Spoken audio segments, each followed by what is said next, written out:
We in fact knocked many doors, many OEM doors, right? Yamaha, TVS, and all those things. Then Bajaj happened. Then Bajaj happened, right? So when Amit met with Rajiv could understand his vision, right? What we are really trying to do it, right? And for us, the most important thing was to get a vehicle which is built for our own purpose. We also have become lazy, right? Earlier we used to go to market to do one-time shopping. Now it will be like in a day, 2 or 3 times, right? You will place orders, right? Yeah. And that is where the instant commerce has also kicked in. Now to fulfill all those demands, they need these vehicles, end of the day, right? Where will you get these vehicles? And more than vehicles, you also need people. We have been innovators in many segments just to build this business. And since it was new, lot of people outside were also not getting it, like how you guys are actually building it. IPO on the cards at some point, because that's what every startup founder sort of dreams of, because that sort of gives you a realization of the vision that you once saw. Very soon. Very soon. Yeah. I don't have a dates around it, but definitely, see, again, as I mentioned, ours is asset heavy business, right? And that will eventually like lead for our growth and other things. We have to get into that zone of IPO.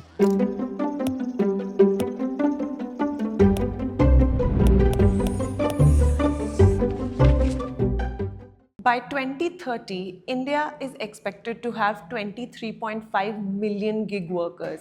That's a great news for micro-mobility. At the heart of this revolution is Yulu. It's a player that is powering the people who make India move. Welcome to Autocar Professional. This is Start to Scale, where we move beyond the headlines to get you the real startup journeys. Today, I have with me Mr. Naveen Dachuri, who is the CTO and co-founder at Yulu. From zero to 240 crores and beyond, this is the Yulu story. Sir, welcome. It's been Thanks for such having me. such an incredible journey, because when you started out, last mile mobility and the space that you operate in, it was pretty nascent. So just drive me to the day zero. How did that vision unfold? Because you've had to have many checks and balances in the middle through this very long journey. So let's go to day zero. Talk about what triggered the idea and how did you reach so far? So to be honest, this was Amit's vision, okay, and it all started with me and Amit. We all live very close to this office as well as our old office. It's hardly like 2 kilometers from our original office where we started. And when he moved to that home, it used to take him like not even 5 to 10 minutes max. And then slowly that time became like 30 minutes and 40 minutes. Yeah. During that time, he used to travel a lot to China. There he saw like how other countries are solving this people mobility problem or the urban mobility last mile problem. And that is when he thought, okay, now I spend enough time. This was Amit, right? He had spent enough time with his company, made it profitable and things like that, and thought, okay, let me do in Mobi at that time, right? And he thought like, okay, it's a good time for him to switch gears. Okay, try to do something that is going to solve a real problem, which was our mobility problem the city has been facing, and most of the urban cities had the same problem, right? So that's how it all started with. And then I was sitting in US. Our other co-founder RK Mishra, like he was leading a retired life, and Amit gave me a call. It was midnight for me almost, and he told, Naveen, I'm thinking of starting this. Are you interested? I told, give me a night time, right? So next day morning, Sleep on it. yeah, I want to sleep on it. Next day, and at that time I told, okay, let me discuss with my wife. Yeah. Because if you take any decision without her consent, then also it becomes a problem, right? So I told, okay, why not? And next day morning, I give him a call. And after a month from there, I moved back to India from US, and we started this journey. Very, very interesting. We started with our bicycles, because that is what we had seen in China. Like they had deployed in millions of cycles, and people were using it. And Amit also told me a date. He told like December 14th. Naveen, doesn't matter the product is ready or not, we have to launch it. And we launched it. We saw good success, right? That's how we started this journey. And interesting journeys from RK side also. RK told like he wants to be an advisor to start with, and then Amit somehow convinced him um, to go to Ludhiana, right, to see our first vehicle, which was a bicycle, which was developed by or manufactured by Hero. And there somehow he lured him into saying, okay, now you have to become a part of it. Let's try to solve this problem together. That's how we ventured into this Right. world. How difficult was the first round of fundraising? Because that's generally the toughest, especially in the automotive industry, because it's generally a very asset heavy model. But you obviously took a very different route in the beginning. Now we'll talk about more about how you want to get into owning your own bikes as well, but that's for later. But how difficult was that first fundraising round? See, for us, the first fundraising round was very easy because, again, like we had good friends, everyone had made good outcomes of whatever they used to do in their previous life or their current lives. So it was very easy for us to get the first round of funding.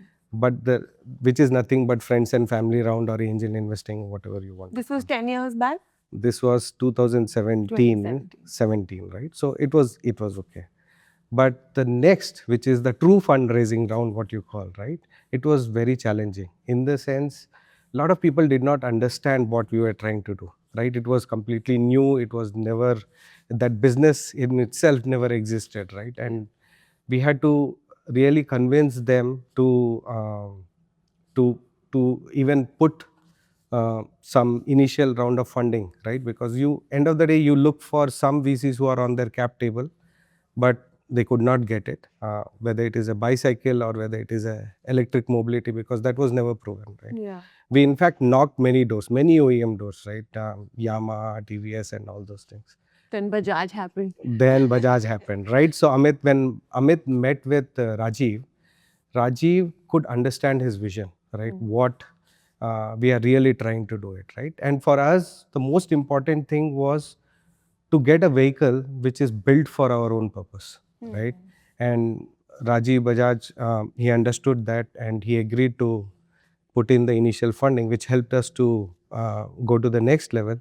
And this is where we are after 10 years, largest player Yeah. EV mobility in the shared mobility space. Yeah, it's been a great journey and also a lot of pivots because you sort of, when you were starting, you were also trying to solve a problem of personalized last mile mobility. But now the way I see it, it's more towards becoming empowering the India's gig economy workforce. Yes, so yes. that transition, and I believe that happened during COVID when you saw a lot more demand from the gig economy workers and a lot of demand because people were stuck at home. So that story, how did that sort of unfold? So I won't say we pivoted, like we created one more stream for it, right? And that was the need of the hour at that time. Um, Having said that, we have not stopped people mobility. It is, the vehicles are still running, but there was more demand from the quick commerce. And that happened because of COVID. Everyone understands that. And I always use these three terms. First, you're forced to do something. Then slowly you start building trust on it. And then the habit develops, right? Once a habit is developed or created, right, there's no moving back, right? So that is exactly what COVID did, right? First, everyone was locked down, right? And you are not allowed to move out. So it literally forced everyone to use some kind of e-commerce, right? I won't say quick commerce, right? And then slowly people started trusting the products that were being delivered on e-commerce, And right? then they got used to it. And trust is developed when you start getting goods, perishable goods, right, as a good quality product, right? And that is where the trust starts developing. And then over time, prolonged, right, it almost stretched for 2.5 years. Then everyone got used to it, so it became a habit. Now if I ask my kids also, right, they will just say, okay, why you don't do either Zepto or Blinkit or Insta and things like that. So it has got into, right, and we also have become lazy, right? Earlier we used to go to market to do one-time shopping. Now it will be like in a day 2 or 3 times, right, you will place orders, right? And that is where the instant commerce has also kicked in. Now to fulfill all those demands, they need these vehicles, end of the day, right? Where will you get these vehicles? And more than vehicles, you also need people to use this vehicle. It's not about you just pumping in vehicles and then suddenly these vehicles will So you're start running. employing people as well and supplying that workforce. Right, absolutely. So that now it has become one of the most lucrative options for these gig workers, right? People from remote places who used to earn probably 5,000 or 10,000, now this is helping them to not just uplift them, but also make their kids and other families go to schools or pursue different options. They are able to afford things that they could not even imagine earlier, right? So if you look at any gig worker who is employed in this field, they are making close to 25-30K, right? And even if they spend like half of it, it is still more than what they used to earn sitting back at home, right? Yeah. So that is how. So we feel really proud about it, and of course, like it is adding to employment on one side, but at the same time, it is also giving comfort to the customers who are actually using these services, Yeah. right? So So basically, it's a win-win kind of situation. sure. So basically, it's another arm in your diversification strategy. Yes. One is how you're targeting the gig worker economy. One is personal mobility. One is the workforce part that you just mentioned. You're also getting into manufacturing part of it. So how will it all tie together? How do you sort of, I mean, what is the vision going forward in the long term? See, I will split this into two parts. First is, of course, we have to keep growing, right? And for that, we have to ensure that the quality of the service and the vehicles that we are giving or providing it to our different customers, it should be the topmost quality. To be honest, no vehicles were built for the shared mobility kind of scenario, right? And I also take this example always, like you have a personal vehicle, use that vehicle with care, right, with love, right? But once it is put in for a shared use, you cannot assure or you cannot force people to use it the same way as they use their own personal, right? Yeah. So the build quality of this vehicle itself has to be different, right? You have to look at small details so that you can ensure the life of the vehicle also is extended, because if the life is not more, end of the day you cannot make a viable and sustainable business, right? So that is on one side, and that has been our focus from day one, right? Any vehicle that you see, right? We deployed our first generation of electric vehicles. It was like a naked frame, right? And people used to tell, oh, what, this vehicle, will it work for your use case and things like that? But for us, we wanted to make this whole solution work, right? For that, we told like it has to have less moving parts and things like that, right? So that it can stay on road for a longer time rather than spending most of the time at a repair center, right? So that was our philosophy. And the And it same was a thing, very functional kind of a right? usage. It is a functional kind of usage, absolutely. And then when we started our new service where we started serving for e-commerce and this one, the usage of our vehicle also extended, right? So in people mobility, or when you're saying the last mile mobility itself, people used to use it for 10-15 minutes max per ride, or 30 minutes, right? But on the other side, when you're looking at this segment, they're using this vehicle for probably 8 to 10 hours per day, right? That's the time that they're spending on each vehicle every day, right? And that is when we also started our battery swapping network. Again, this was not a proven thing in market. So we have been innovators in many segments just to build this business. And since it was new, lot of people outside were also not getting it, like how you guys are actually building it, right? So that was on one segment. The other most important segment is the gig workers itself, right? That's the biggest. That's the biggest one, right? So we keep thinking, right, how we can empower them more, right? Of course, the ride comfort and all those things is the most important thing. But at the same time, now again we have started one more service which we are calling as you move in our world, where we are saying like, okay, during their lean times or things, can they make more money, right? How we can give them those opportunity? Can we look at a picture and of the daily schedule and say, okay, during these times you work, right? Why don't you do this so that you can even make more, right? So That has been our philosophy, and that is how we started the service. We are still in the initial stages. We are still in the 0 to 1 stage, what you want to call, but we are very hopeful that with that service they will be able to add more money to their bank account. But then what will be that breakthrough point for the company? What is some of the benchmark that, because when people say that, okay, this is the point where we achieve profitability, or that is the kind of revenue growth that we envision, and that's when you say that, okay, we're finally in that inflection point. So what according to you is that benchmark? Okay, so multiple questions. So let me break it, right. Um, I'll start with funding, right. So I already mentioned that it has never been easy for us to raise funds because non-proven market. Yeah. We are a asset heavy business, but asset heavy business being in a market that has not been proven, it becomes very difficult for us to raise the non-dilutive funding.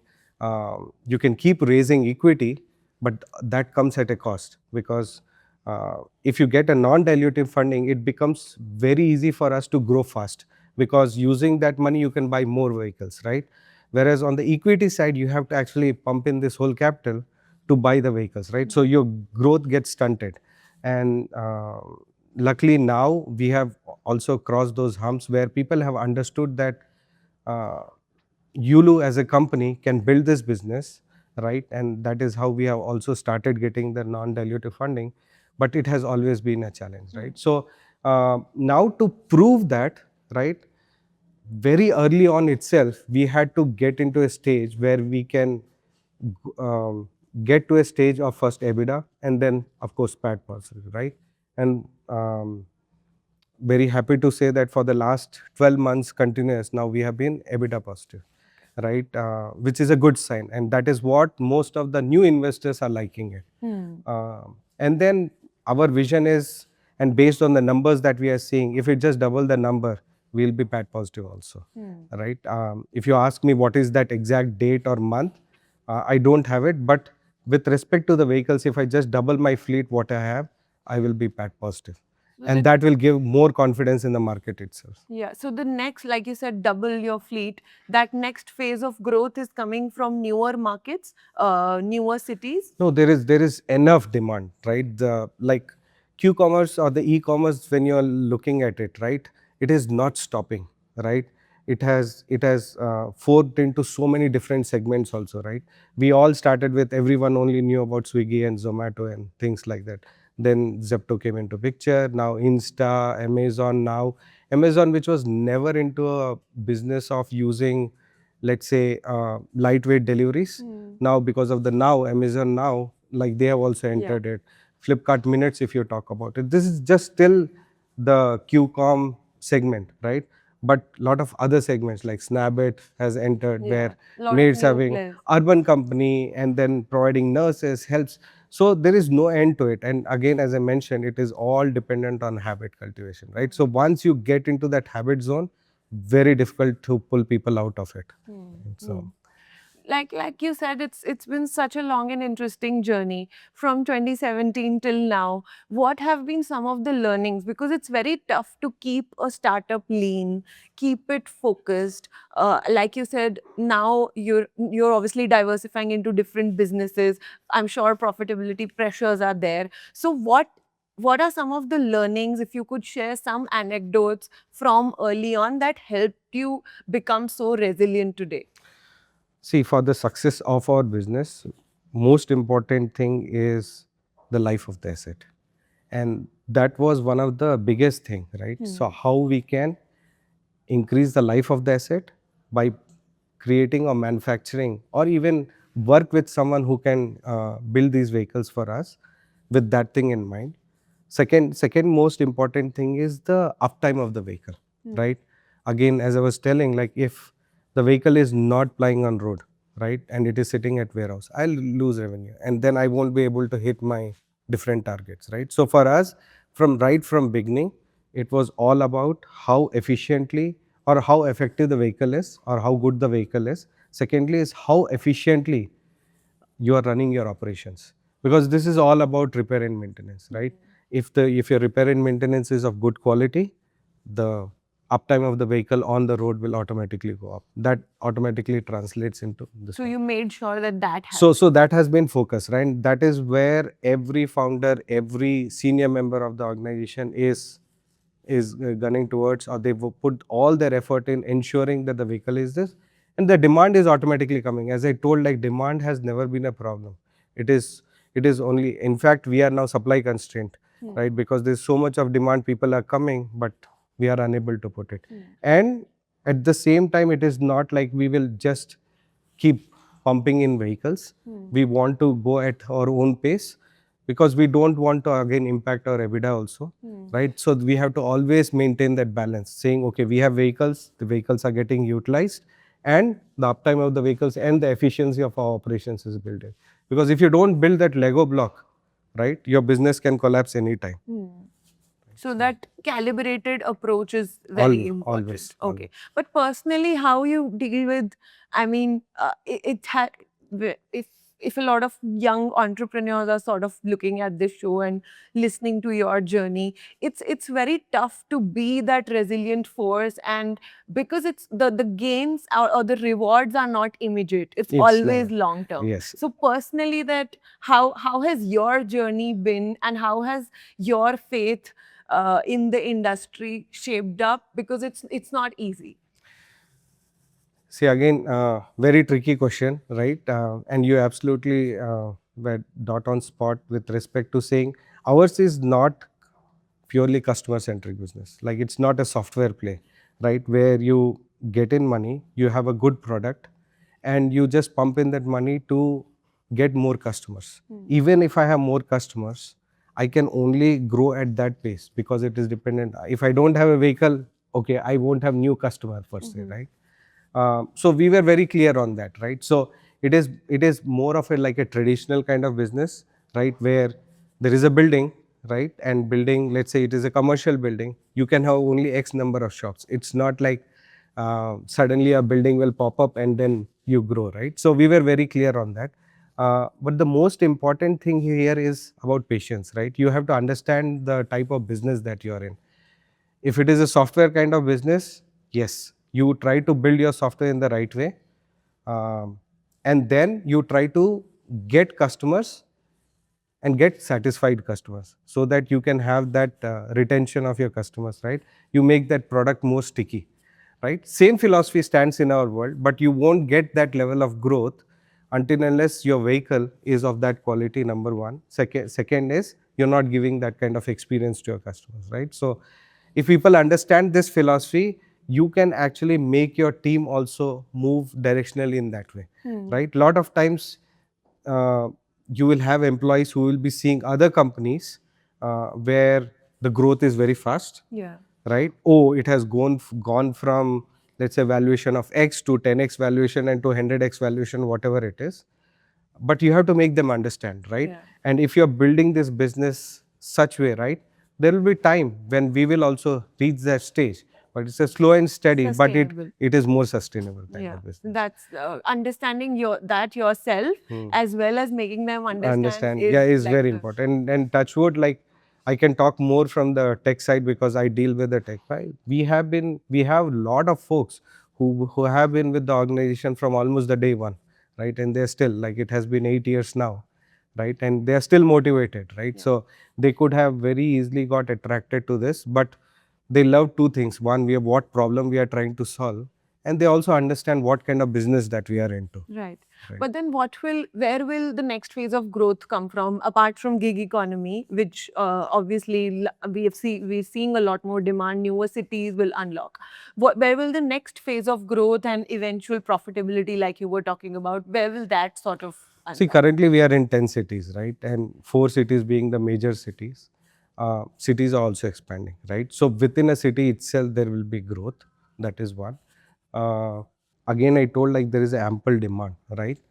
So we are not even worried about for the next 3 or 4x of growth, right? After that, how are we going to increase our fleets? How we are going to look at our other vertical and business is the thing that we have already started strategizing. Okay. For example, with respect to the number cities that you mentioned, at least for this year, the plan is to take this cities from 10 to 15. That is one. We already have a visibility of how the quick commerce world is also growing within a city itself where we are. Um, we have not even covered, I would say, 50% of the cities where we are in. So deeper penetration there. Deeper penetration will be always there, right? And cities are growing. It has never stopped, right? These are like living cities, what you want to call, right? At the same time, this habit of e-commerce, quick commerce is also like a living thing, right? It is growing and expanding. That translates, there will be more demand and things. This is one segment where we are in. The second segment is people mobility. We have just scratched the surface, right? People mobility is nothing but where we are actually solving the last mile urban mobility problem and things like that. We have couple of other things also in our roadmap. Um, I cannot disclose them, but we have, which is also related to the same problem of solving the mobility problem in the urban cities itself. And the third one where we are focused more on how to empower gig workers, make them earn more and things like that. So there's enough things on plate, and we are pretty sure that we'll be busy for the next 1 decade for sure. Yeah, but give us a sense of the kind of volume growth that you see, because you anyway do insane volumes per one. We were just talking about it, but then what is the kind of volume projections, say, in 2026? So for at least for this fiscal year, we are expecting we'll grow by either 2 to 3x minimum, right? That is what On the basis of quick commerce and quick commerce, people mobility is what, these are the two key things, right? On top of it, we have couple of other things, like we all started with the low speed vehicle, right? So more products in the portfolio. Yes, so now we have also started with the mid speed. Now the vehicle is ready again. As I told, like we have to have the perfect vehicle which is built for our purpose, right? So we were not rushing like other players. Oh, vehicle is there, let's pick it up, and then after 6 months we realize, oh, we are unable to make it even fly on the road, right? And things like that. So that will again unfold lot of other segments. For example, bike taxi being one. There are players who want vehicles for carrying heavier load and things like that. So we have also launched that. Again, we are testing. We are still in the testing phase. We want to make sure or ensure that this vehicle is right for the business that we are into. And that is the time when we will start scaling this. At the same time, there are a lot of terrains also where mid-speed becomes the only option rather than a low speed, right? And so you're catering to that. But no, at some point in the longer term, will it expand into a four-wheeler setup as well? No. Or that's not in the plan? You're going at to least stick to... at least in our roadmap as of now, there is nothing like that. Okay, but then IPO on the cards at some point, because that's what every startup founder sort of dreams of, because that sort of gives you a realization of the vision that you once saw. Very soon. Very soon. Yeah. I don't have a dates around it, but definitely, see, again, as I mentioned, ours is asset heavy business, right? And that will eventually like lead for our growth and other things. We have to get into that zone of IPO. Because again, equity funding is not a answer for us. Non-dilutive funding is the next strategy for us, because now we have proven the market. We are there. People have started trusting, and they have started valuing our vision itself. Like earlier, no one was buying into it, to be honest. Like if you're talking about 18, 19, 20, other than few people who have seen these kind of businesses, right? And to be honest, Rajiv Bajaj sir itself, like he understands because he has come from that side of the world, right? So and he understands the Indian audience as well, what people need and the gaps that you were talking about. Because when we started, right, we were good at executing things, but we were not good at manufacturing vehicles, right? And that is why we were looking at players like OEMs who have been in this industry for a long time. They can understand the pain points with respect to the vehicle, and then they can build a purpose-built vehicle for us, right? So, but then because you've diversified so much, is there also a sense of losing that initial focus that you started with? never, Or that's never. how do you keep that is that? always there. That is always there. Again, like for us, at least for some of our key co-founders, RK Mishra, Ahmed, this has not been their first startup, right? So they exactly know the grind. They know like what they have to build. They're very clear, focused on the vision, right? And that is how they have been driving other players also within the organization, right? So So they that always, right, top-down approach and that culture is very important. very, very important, right? On a daily basis, we have these meetings where we discuss, okay, what are our next steps, where we are going wrong, what we need to correct, and things like that. So Yeah. we are always in office. We are always discussing with people, and then we are also in touch with our customers on a daily basis to understand like what they're talking about. Okay. Just leave us with how you see the competitive landscape develop, because when you started, you were probably the only one who were doing it at that scale. But today, there are so many other players who are experimenting with the kind of things that you're doing in so many different segments. So how do you see the competitive landscape develop? What will be Yulu's differentiation going forward? Okay, to start with, when we started, right, there were other players also, right? But we knew about what we were trying to solve, the problem wise. So we stuck with electric vehicles. There were other players like Bounce and Vogo and things like that who are using petrol scooters. They were raising tons of funds, money everywhere. But we stuck with our core principles of saying, okay, what we are here to solve. First was our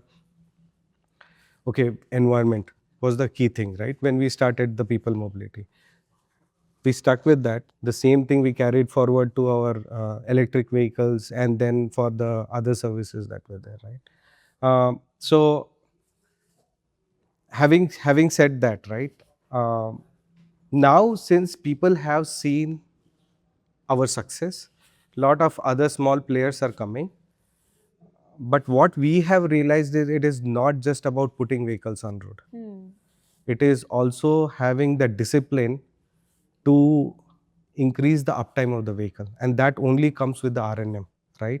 And that is one thing that we have mastered. So it is not, again, it is not about giving tools, right tools to fix it, but also imbibing that culture into the folks who are doing it, that whatever you're repairing is going to impact a person of the similar stature, right?